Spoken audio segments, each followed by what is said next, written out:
Here I am, flying somewhere over the Atlantic Ocean, returning home from a Polycrisis conference with climate change experts, fossil fuel experts who know about the machinations of that industry, people working on alternative energy transitions, grassroots organizers working to grow nature-appropriate food production for a change, and the overall message of a threat to humanity leads to a call for all hands on deck, everyone contributing in the context of our global emergency.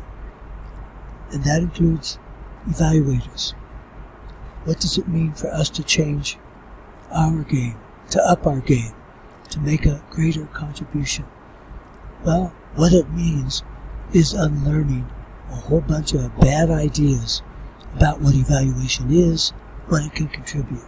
And so this video is about how we can take evaluation to a place where it can contribute to the climate emergency, to the polycrisis, but it's going to mean a very different way of thinking about what we do and what it means to be a contributing evaluator. So let's talk about the unlearning that has to happen.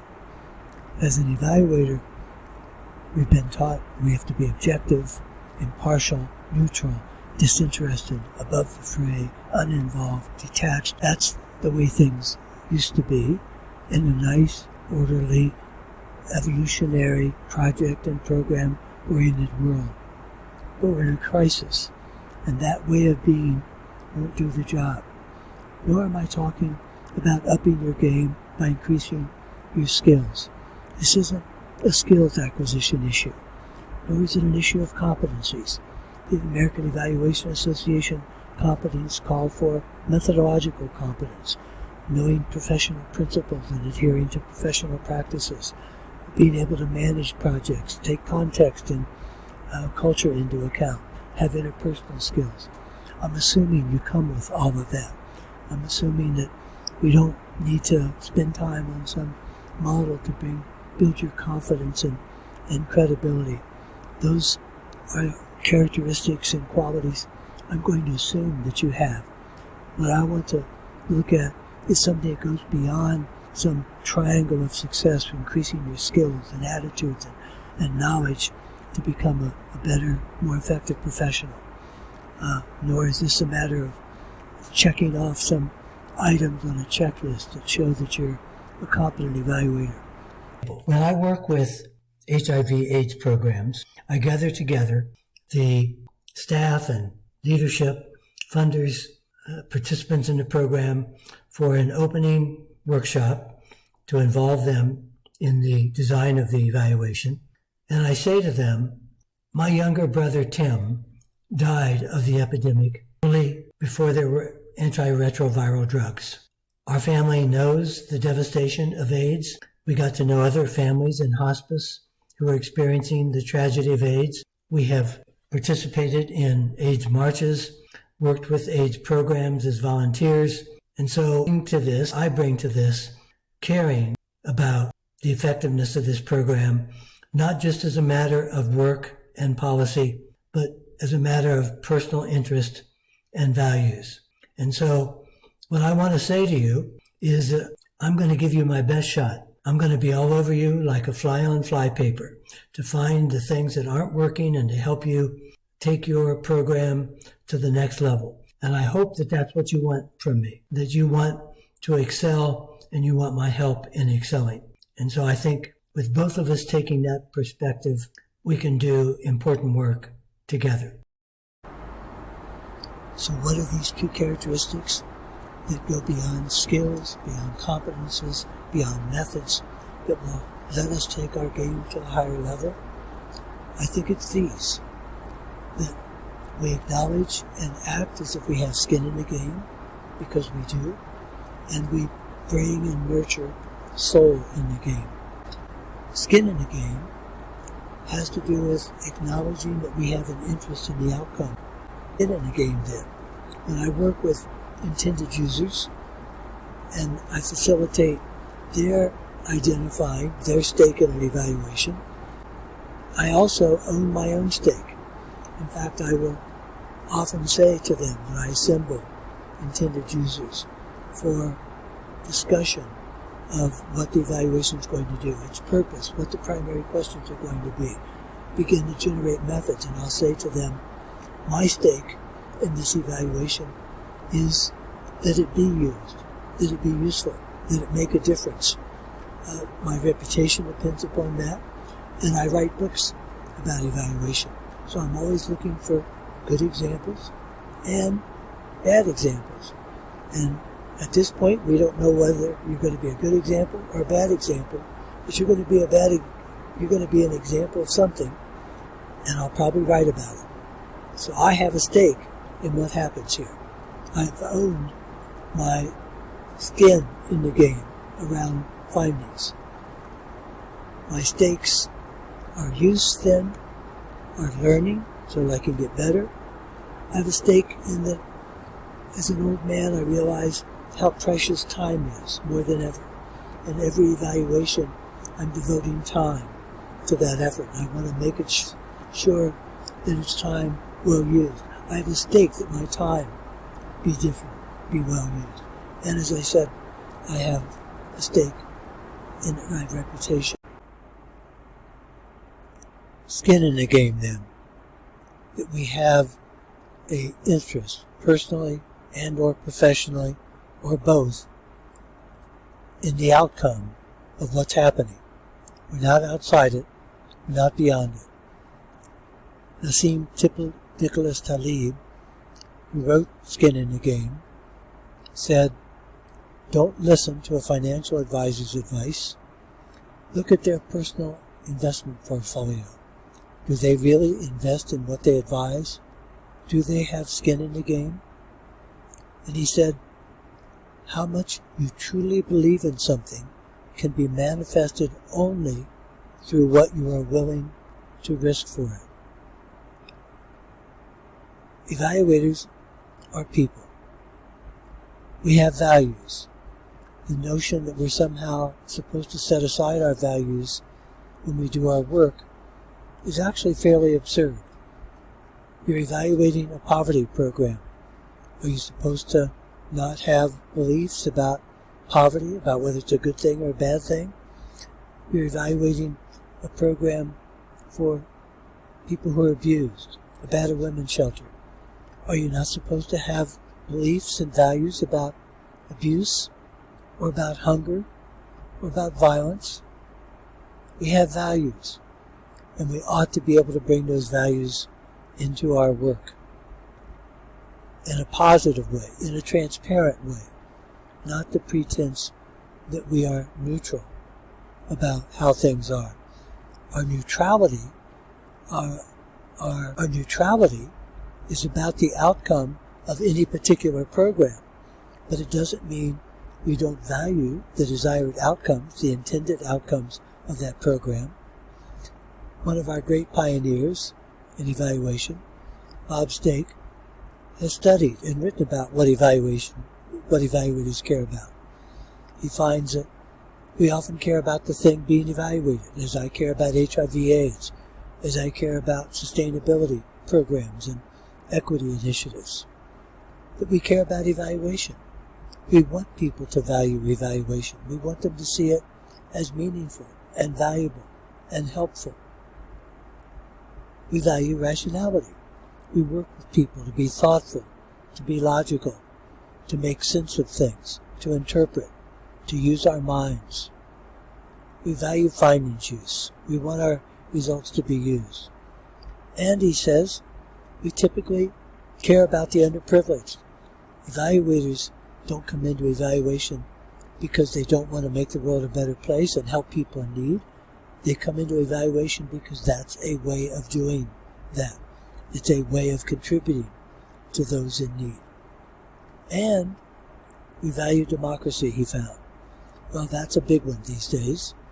We are part of a global polarization between people who advocate, as we do, facts, evidence, truth, data, reality, thinking, versus those who are in a world of post-truth, fake news, alternative facts, make-believe, groupthink, distortions, outright lies, and manipulation through disinformation and misinformation. We are a part of that battle. We value truth over falsity. We have a stake in democracy, paying attention to evidence. And so, in the conflicts between the political and the scientific, the politics of evidence and the science of evidence, we have a stake. We have skin in the game about evidence and its use in decision making. It matters. Another one of our great pioneers, Michael Scriven, has written about the confusion that having values somehow means bias. He has written, preference and commitment do not entail bias. It is crucial to begin with a clear idea of the difference between bias in the sense of prejudice, prejudging an outcome, which is a tendency to error, and versus bias in the sense of preference, support, endorsement, acceptance, or favoring one side of an issue. Only the first of these is derogatory, he said. Bias in the sense of prejudgment, having a closed mind, having already made up your mind about an outcome. But the second form of bias means you care about something, you have values, and that is an asset, not something that's negative. He goes on to write, it is essentially absurd in the science, mathematics, engineering, and technology areas, and we add evaluation, to act as if belief in something shows bias. Bias must be shown either by demonstrating a pattern of error and prejudgment, or by demonstrating the presence of an attitude that definitely and regularly produces error. He concludes people with knowledge about an area are typically with views about it. The way to avoid panels of ignoramuses or compulsive fence-sitters is to go for a balance of views, not an absence of views. And so we bring values into our work. It's worth then distinguishing skin in the game, the things we believe in, the things we value, from soul in the game, the things we care about that give purpose to our work, that make it meaningful. Soul in the game refers to meaningful engagement in things that matter, caring about what you do, doing something that matters. In a recent book by Vitalia Katzenelson about soul in the game, he describes how in his work in financial management, he brings soul in the game by caring about the investment he makes of people's life savings, their money for retirement, for their children's education, for their inheritance, and that valuing of helping people protect their money, use it wisely, gives him soul in the game. His stake in the game is that he has the same investments for his own money that he uses for the people whose investments he manages, but his soul in the game is caring about what difference those investments make. And so he writes eloquently about how in the financial management game you can have a meaningful life. Certainly that applies to evaluation. Evaluation matters because we contribute to the effectiveness of programs that are working in helping the poor, in helping sustain the future, and finding ways forward. Our contribution is not to do the change making, not to deliver the programs, but to help those who are making change, who do deliver the programs, those in the trenches, those making policies, to help them do so wisely astutely, effectively. And our work is incredibly valuable, and we ought to bring our best game to it, because we have skin in the game and soul in the game. For me, writing about blue marble evaluation highlighted the importance of skin in the game. And there's a whole chapter in that book devoted to skin in the game. Blue marble evaluation refers to the iconic image of the Earth from space in 1972, the last Apollo mission, seeing the Earth, our home, without borders, without boundaries, without nation states, without conflicts, without divisions. Our home, all of us, all of humanity. And that we all have skin in the game about the survival of humanity. The climate emergency threatens that survival, threatens the connection between nature and humanity, the sustainability of life. And so we are the first generation to know that we are destroying the planet, and the last generation that can do anything about it. The planet, of course, will be okay. It's the quality of human life on the planet that is at stake. Unlike this cartoon from the book where two old guys are saying, let the next generation worry about this climate change business. I support politicians who don't care about it because they realize we'll all be dead when the worst happens. It's the kids' problems. Well, the kids' problem is our problem, is my problem. Yes, there are good things happening. There are people working on nature, appropriate agriculture, food production, alternative energy, mitigating fossil fuel use, reducing our consumption, reducing conflict, taking on structural racism. And there are bad things happening, as all the indicators for climate change, diversity loss, species loss, earth warming continue in the wrong direction. The pandemic has highlighted our interconnection, and those who are most affected by climate change have also been most affected by the pandemic. And that's what a polycrisis is. A polycrisis is overlapping, intersecting crises. A syndemic, overlapping, intersecting epidemics and pandemics. Climate emergency, social justice inequity, the coronavirus, misinformation, disinformation epidemic, economic turbulence and turmoil, refugees, more refugees than any time since World War II and earlier. We had a polycrisis. And so, an example of that being, I'm based in Minnesota where George Floyd was murdered and helped stimulate the uprising of Black Lives Matter and attention to structural social racism. And now, a form of polycrisis is the merging of climate justice concerns with racial justice concerns to create an environmental justice movement. And that's the stance that we've taken in the new edition of Utilization-Focused Evaluation, whereas Charmaine, my daughter, joined me in the revision of that book. We acknowledged our skin in the game and brought soul to the game, caring about a world that is more sustainable and equitable. And in looking at what's going to happen to future generations, both my daughter, my sons, my grandchildren, gives me a stake in the future, skin in the game, and is the basis for my soul in the game, for my children, my grandchildren, and all the children of the world. Here my granddaughter is working with me in helping release a butterfly safely. Butterflies, monarch butterflies, have just been put on the threatened species list. We face species extinction. We face biodiversity loss, habitat loss.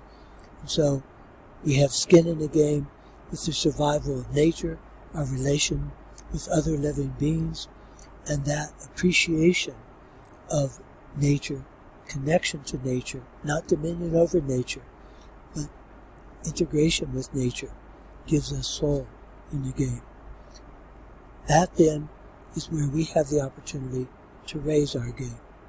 Skin in the game, soul in the game, both of these together help us raise our game to ensure that as evaluators, we are contributing to a more sustainable, equitable world for future generations. And because we are interdependent in that regard, not independent, not outside the fray, not external, but we are all involved in this struggle. The call is for all hands on deck. There is no planet B. There is no outside of the struggle. And we have to bring our best game to this struggle. And so our role as evaluators is to raise our game in the face of this emergency. I speak to those who commission evaluators. Look for evaluators who are willing to transparently acknowledge their skin in the game and to nurture and bring their soul to the game. Fund those evaluators. Hire those evaluators.